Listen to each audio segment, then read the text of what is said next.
आउनुहोस् नेपाल सरकारलाई आर्थिक सहयोग गर्नुहोस्।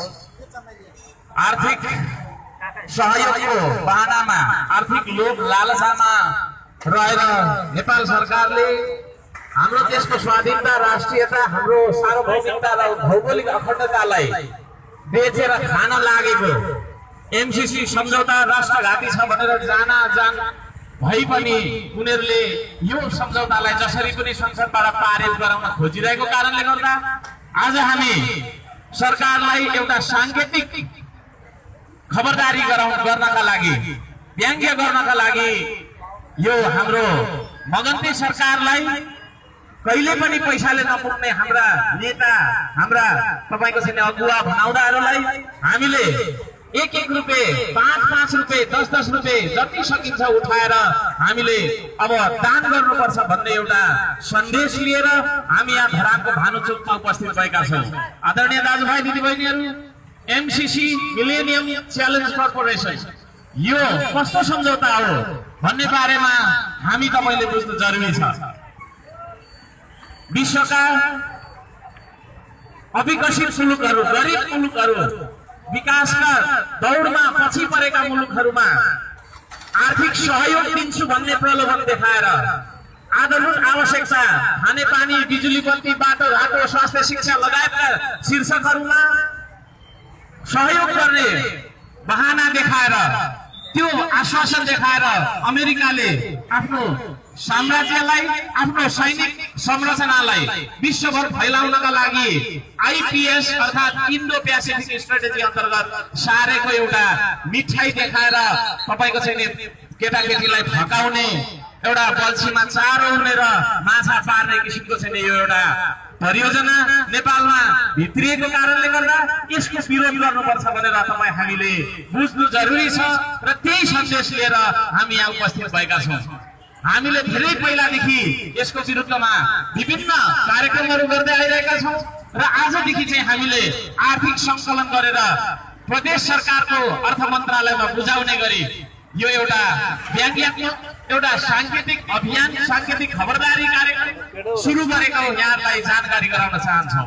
आदरणीय नेपाली दाजुभाइ दिदीबहिनीहरू, हामी तपाईँ कहिले पनि इतिहासमा हेर्दाखेरि कहिले पनि उपनिवेशमा नबाँचेको, पराधीन नभएको नेपाली स्वाभिमानी शिर ठाडो बनाएर बाँचेको नेपालीहरू अब हामी अमेरिकी सेनाको, अमेरिकी सरकारको तपाईको छैन के अरे उनीहरूको माथहातमा, उनीहरूको छैन शासनमा, उनीहरूको निर्णयमा हामी हिँड्नुपर्ने बाध्यता आउन लागेको थाहा पाउँदाखेरि पक्कै पनि हाम्रो स्वाभिमानले, हाम्रो चेतनाले पक्कै पनि स्वीकार्न सक्दैन। त्यसैले गर्दा हामी यदि देशलाई माया गर्छौँ भने, हामी नेपाली हौँ भन्ने कुरामा गर्व गर्छौँ भने हामीले देशको रक्षा र उन्नतिका लागि सोच्नुपर्ने बेला आएको छ।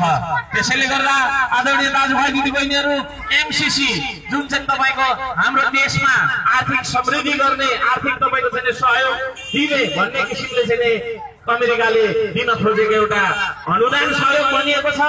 यो यदि अनुदान सहयोग थियो भने, अनुदान भनेपछि यसरी दिएको दान हो। यो पैसाको तपाईले लेखाजोखा गर्नुहुन्न। यो जति हामीले आज दिएका छौँ यसमा शर्त र बन्देज हामी लगाउँदैनौँ। यदि अमेरिकाले पनि हामीलाई त्यसरी नै अनुदान दिएको थियो भने उसले पनि शर्त र बन्देज लगाउने थिएन। तर आदरणीय दाजुभाइ दिदीबहिनीहरू, यो एमसीसी सम्झौतामा 70 पेज भन्दा धेरैको शर्त र बन्देजहरू नेपाल सरकारलाई लगाएको छ। त्यसमा तपाईको केही दफाहरूले, केही त्यसका तपाईको चाहिँ मुद्दाहरूले हाम्रो देशको स्वाधीनतालाई पक्कै पनि तपाईको चाहिँ हामीलाई नोकर बनाउने गरी, हामीलाई तपाईको गुलाम बनाउने गरी, त्यो स्वाधीन के तपाईको हाम्रो स्वाधीनतालाई कुण्ठित गर्ने गरी त्यस्ता खालका मुद्दाहरूले त्यहाँनिर सहमति गर्न खोजिएको छ।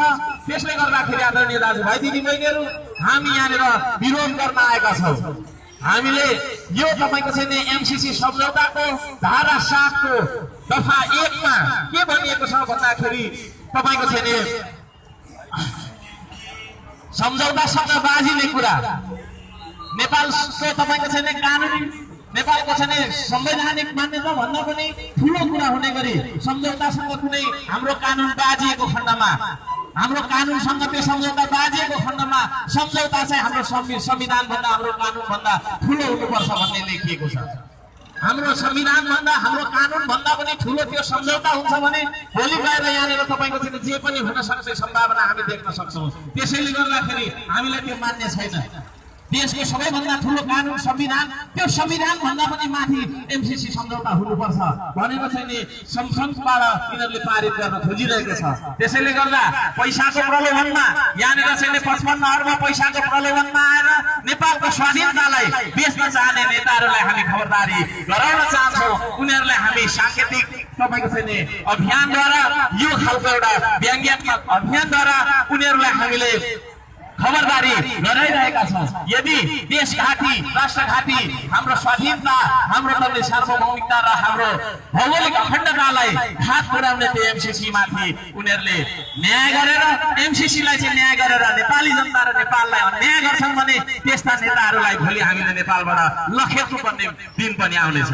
त्यसैले गर्दा आदरणीय दाजुभाइ दिदीबहिनीहरू, हामीले केका लागि कर तिरेका छौँ, केका लागि मत दिएका छौँ? हामी यो देशको मतदाता र करदाता। यो लोकतन्त्रमा सबैभन्दा ठुलो हुन्छ मतदाता र करदाता, र हामी मतदाता र करदाताले केका लागि चाहिँ कर तिरेका छौँ र केका लागि हामीले मत दिएका छौँ भन्दाखेरि यो देशमा शान्ति सुव्यवस्था होस्, तपाईँ हाम्रो विकासका कामहरू हुन्, हाम्रो स्वाधीनता र स्वतन्त्रताका कुराहरू हुन्, न्यायका कुराहरू हुन् भनेर हामीले पक्कै पनि कर र भोट दिइरहेका छौँ, मत दिइरहेका छौँ। तर हामीले पठाएका हाम्रा प्रतिनिधिहरूले यदि यो देशलाई नै बेच्ने, देशका नदीनाला बेच्ने, देशका स्वाधीनतालाई नै बेच्ने कुनै तपाईँको त्यो खालको कसुर गर्छन् भने हामीले उनीहरूलाई दण्डित गर्न सक्नुपर्छ। त्यही एउटा सचेत नागरिक हैसियतले हामी यहाँ धरानको भानुचोकमा आज उपस्थित भएर बोलिरहेका छौँ। यहाँहरू सम्पूर्णलाई हार्दिक अनुरोध गर्न चाहन्छौँ, तपाईँहरू पनि आएर 5-10 रुपियाँ 1 रुपियाँ दिनुहोस्, ताकि यो रकम लगेर हामी प्रदेश सरकारको अर्थ मन्त्रालयमा बुझाउने छौँ र उनीहरूलाई हामीले भन्ने छौँ, यदि तिमीहरूले पैसा चाहेको छ भने जनताले उठाएर तिमीहरूलाई दिनेछ। तर देश बेच्न पाइँदैन। यो देश भनेको कसैको पेवा होइन, न यो तपाईँको छैन प्रधानमन्त्री केपी ओलीको पेवा हो, न प्रचण्डको पेवा हो, न शेरबहादुरको पेवा हो। यो देश भनेको तपाईँ हाम्रो साझा देश हो। हाम्रो भविष्यको लागि, हाम्रो संस्कृतिको लागि यसलाई स्वाधीन बनाएर बचाएर राख्न सक्नुपर्छ, सुरक्षित बनाएर राख्न सक्नुपर्छ। आदरणीय दाजुभाइ दिदीबहिनीहरू, केही आह्वानका साथ हामी आइरहेका छौँ। यहाँ हामीले इन्डो पेसिफिक स्ट्रेटेजीलाई बुझ्नुपर्छ। इन्डो पेसिफिक स्ट्रेटेजी भनेको के हो भन्दाखेरि अमेरिकाको कुरा नमान्ने चाइना, रसिया, उत्तर कोरिया, इरान लगायतका देशहरूलाई चारैतिरबाट घेर्नका लागि अमेरिकाले बनाइरहेको आफ्नो सैनिकको सञ्जाल हो, संरचना हो। त्यो संरचना अन्तर्गतकै तपाईँको चाहिँ यो एमसीसी पनि हो भनेर अमेरिकी रक्षा मन्त्रालय खुद आफैले स्वयं अमेरिकी रक्षा मन्त्रालयले तपाईँको चाहिँ त्यो एउटा विज्ञप्ति जारी गरेर भनिसकेपछि पनि हामीले एमसीसी भनेको कुनै सैन्य कार्यक्रम होइन भनेर भन्नु भनेको त्यो एकदमै गलत कुरा हो। यो भानुचोकमा उभिएर यो भानुचोक होइन, यो धरान होइन भन्नु जतिकै कुरा हो। त्यसैले गर्दा आदरणीय दाजुभाइ दिदीबहिनीहरू, हामी लाटो नबनाऊ। मैले बारम्बार विगतका दिनहरूमा पनि भन्दै आएको छु कि हामी कुनै दलका नेता होला, कुनै दलका कार्यकर्ता र मतदाता होला, तर यो देश भन्दा ठुलो पार्टी हुन सक्दैन। यो देश भन्दा ठुलो न तपाईँ हुनुहुन्छ, न म छु, न हाम्रा आफन्तजन छन्, न हाम्रा कुनै पनि कुरा चाहिँ यो देश भन्दा ठुलो हुन सक्दैन। र देश नै सबैभन्दा ठुलो हो। Nation is everything. त्यसले गर्दाखेरि आदरणीय दाजुभाइ दिदीबहिनीहरू, हामी यो एमसीसी भन्ने कुराको, एमसीसी भन्ने सम्झौताको विपक्षमा बोल्न सक्नुपर्छ, विपक्षमा उभिएर लड्न सक्नुपर्छ, सङ्घर्ष गर्न सक्नुपर्छ। यही आह्वान गर्दै यहाँहरू सम्पूर्णलाई हाम्रा कुराहरू सुनिदिनु भयो, हामीलाई साथ सहयोग गरिदिनु भयो र यहाँहरूले केही आर्थिक सहयोग पनि गरिदिनु भयो, जुन हामीले धागोमा उनेर राखेका छौँ।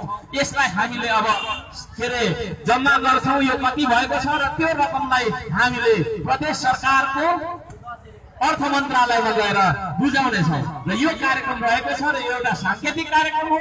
यदि हामीले चाहिँ गर्दाखेरि पनि सरकारले आफ्नो रवैया परिवर्तन गर्दैन र न्यायका लागि सोचेन, देश र जनताको लागि सोचेन भने भोलि हामीले सशक्त रूपमा सडक आन्दोलनहरू गरेर चक्का जाम सहितको तपाईँको चाहिँ एउटा जनताको शक्ति देखाउनु पर्ने आन्दोलनहरू पनि हामीले आह्वान गर्न बाध्य हुनेछौँ। तर हामीलाई आशा छ हाम्रा प्रतिनिधिहरूले बुझ्नेछन्, जनताका प्रतिनिधिहरूले जनताका आवाजलाई पक्कै पनि सम्बोधन गर्नुहुनेछ, हाम्रो मागलाई अनुमोदन गर्नुहुनेछ भन्दै यही न्यायको आशा राख्दै यहाँबाट तपाईहरूको सामुबाट हामी बिदा हुन्छौँ आजका लागि। हस्, धन्यवाद। जय नेपाल, जय नेपाली।